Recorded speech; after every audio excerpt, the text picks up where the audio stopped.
BetOnline went through every single NFL team and assigned a likeliness for each team to make the NFL playoffs. So Washington, where would you have so at first glance when I saw this number, 57%, I went, wow, that's actually kind of low. But then you think about it, the best team in the NFC, the defending Super Bowl champions, Philadelphia, had an 80-some% chance of making it back.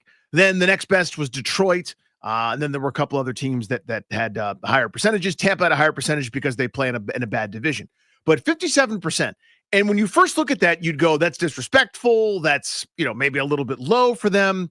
But upon further review, it makes sense. When you do the math, every year, it's about half the teams that make the postseason don't the following year. Teams that don't do. I mean, Washington did it. They went from worst to a 12-win team, more wins than they've had in 30-plus years, right?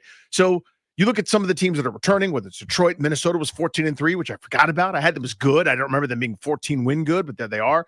Green Bay. You just do the math, and if the NFC West has a soft out-of-division schedule, you could get two teams from the NFC West that maybe bumps Washington out of there, any regression with a more difficult schedule, et cetera. So 57% is kind of right where you'd see. To me, I think a lot of people would say that's actually not too terrible. That makes sense. So I'm guessing it's based on the odds that were assigned, and there's all kinds of data used in that, putting that together. Like, I would just top of my head have said 70%. But as you said, now you have to recalibrate everything. Because if Philadelphia is 75, then Washington has to be adjusted accordingly. Mm-hmm. But what you're getting at and what you're asking me is actually what we're going to make our poll of the day today on Grant and Danny. You can go vote right now on the 1067 The Fan Twitter account. Grant and Danny's poll of the day presented by Metropolitan Moving and Storage, local, long distance, residential, commercial, 3 decades of best-in-class service and experience. How would you juxtapose your thoughts on their likeliness to make the playoffs with the 57% given to them from BetOnline?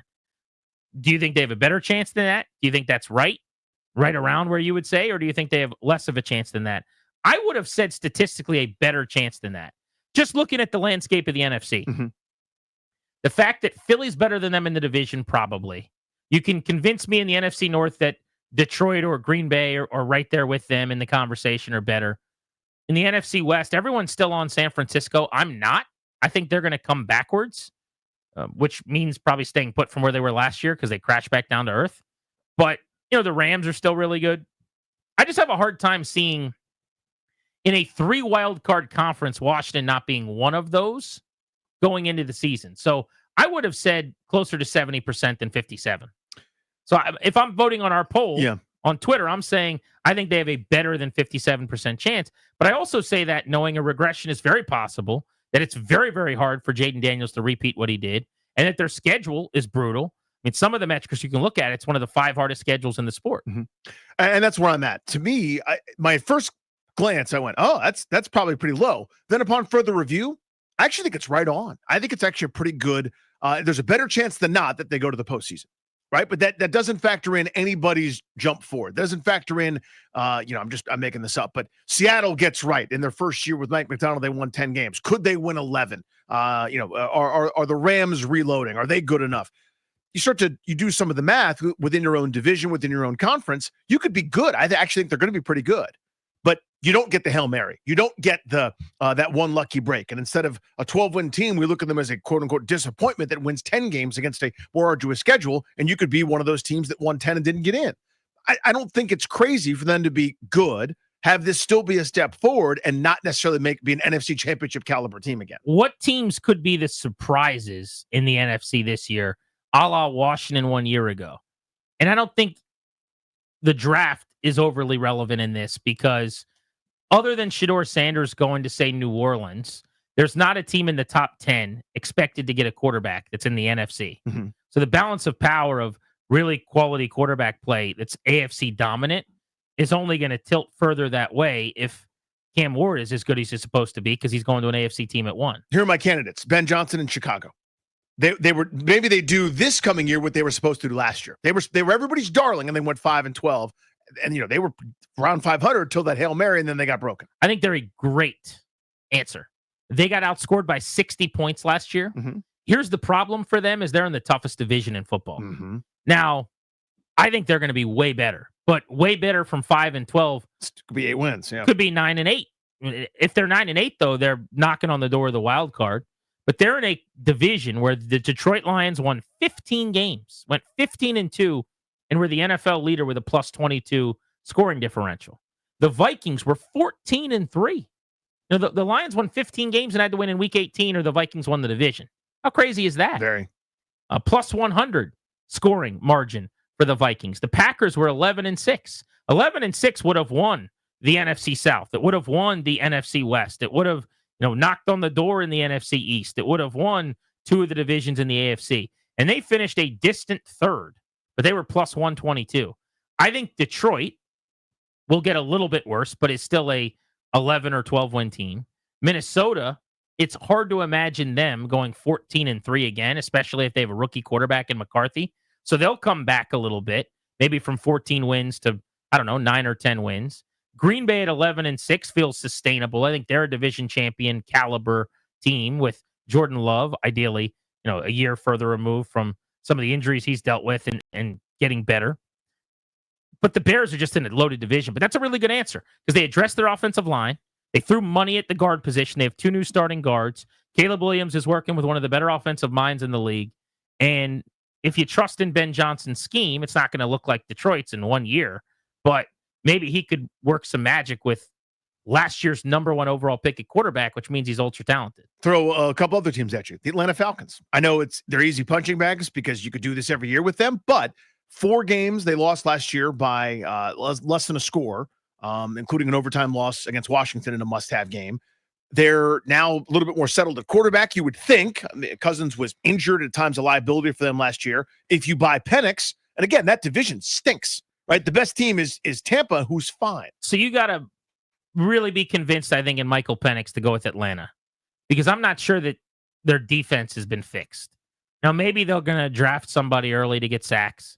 They got 0 pressure again last year. It was one of the worst pass rushing teams in the NFL, and their defense was really, really bad. They allowed 423 points. Just as an example, the Bucs allowed 380 last year. It was like a 50-point difference between the top 2 teams within a game of each other at the top of that division. Maybe Atlanta could make the playoffs, but if they do, I just think they benefit from the South. Like, I don't see a Tampa 10 or 11 win season and Atlanta also winning 10 games and being a wild card, right? You track that? Like, to me, one of those 2 teams wins 10 games with 7 losses and gets in, and the other's probably 8 and 9. It's just a bad division. It's a bad division. Yeah, because I think New Orleans can't get out of their own way. I don't think Carolina's ready for primetime. How about this one? You just talked about Michael Penix betting on a quarterback. If you really like Penix, you're going, what if ... If Penix is good, the Falcons could be good. What if Sam Darnold plays well in Seattle? I think most people are anticipating he leaves Minnesota. Bye-bye, Justin Jefferson. Thanks for the time, TJ Hawkinson. See you later, Aaron Jones. That offensive line, which is awesome. Kevin Hill's in my rear view, and he's going to become Sam Darnold again. Midnight strikes, turns into a pumpkin. We're back to the Jets, Sam Darnold, the 49ers, Sam Darnold. What if he plays like he did last year, which he collapsed at the end of the year? Big games didn't go his way, but it was well over 30 touchdowns and barely double-digit. He was great for 15 games. He was an MVP candidate for half of a year, and for the season, he was a Pro Bowl-type quarterback. If he plays like that, then he's better than what Geno gave him last year. And you got, as you said, a defensive-minded coach in Mike McDonald. You mentioned it earlier. They went 10-7 and barely missed winning the division. They were even with the Rams in the win-loss column. Could Seattle be a sneaky 10-11 win team? Without a doubt. And everybody's on San Francisco. You and I are not. But again, you still have a core of... I don't get that. They went 6-11, and I know they got terribly injured last year. I think it's that. They lost their final 4 games. They were really like 6-7, and then they kind of punted as they were banged up. But they've lost everybody. Like, what am I missing here? Some of the decisions they've made this offseason, I guess people just love Brock Purdy more than I do. Well, it's Shanahan, it's Purdy, it's McCaffrey, it's, So they're banking on 17 games from McCaffrey. Okay. Which I'm not. No, I don't think that's possible. Yeah. But if you say, like, 2 years ago when he was the OPOY, he was the player of the year on offense in the league, they were a Super Bowl contender. If you think he plays in 16 games this year and is a 1,500-yard back who catches 70 balls again, okay, that's a good point. Now they're good again. I just don't think that's a thing. I don't either. I don't think guys that are older and off injured become older and uninjured. I just don't see it working out that way. I think their window may have closed. There was also rumors they were going to trade Brandon Ayuk, which I haven't heard in a few weeks. Is that over with? There was the talk Yeah. for that Trent Williams was at odds with them this offseason, and maybe that they were butting heads a little bit, that he could be moved if they really wanted to create some space for Purdy. I guess those things are not happening. I mean, if Ayuk's there and Trent Williams is there and McCaffrey is healthy, now at least Purdy, who I do think is largely, I think he's fine. He's good, top half the league QB, but he is a beneficiary of a really good situation. Mm-hmm. I mean, he could still thrive with that supporting cast, probably. Yeah, and Shanahan pulling the strings. So the other they drafted my guy Ricky Pearsall last year. I think he's going to be good. I'm with you.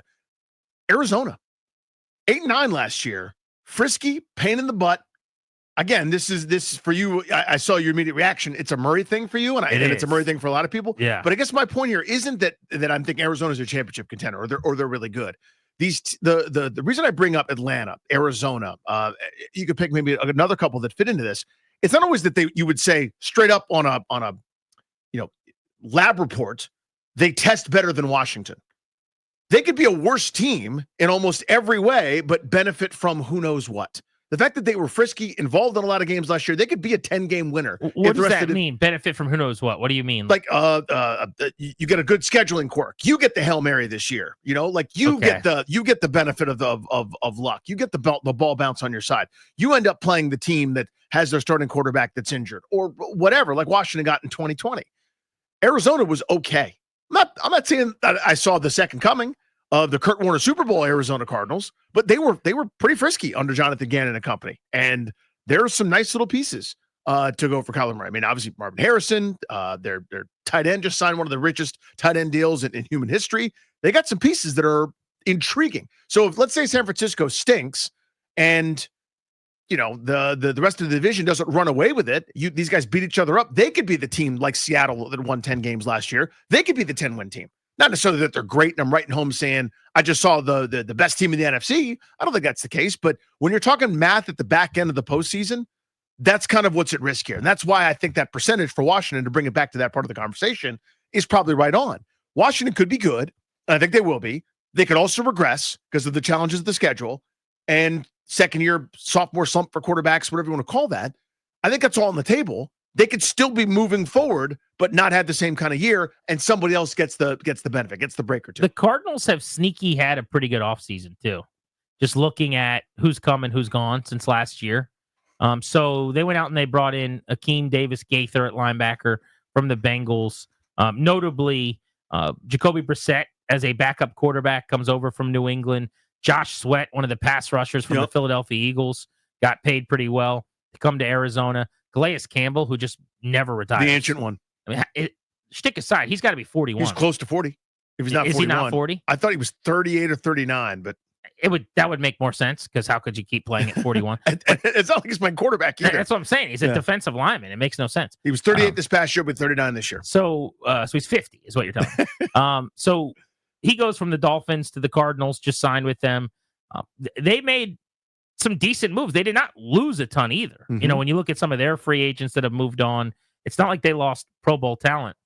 You're right. My initial reaction when I go, I don't see it. It's number one, it's a Kyler Murray thing.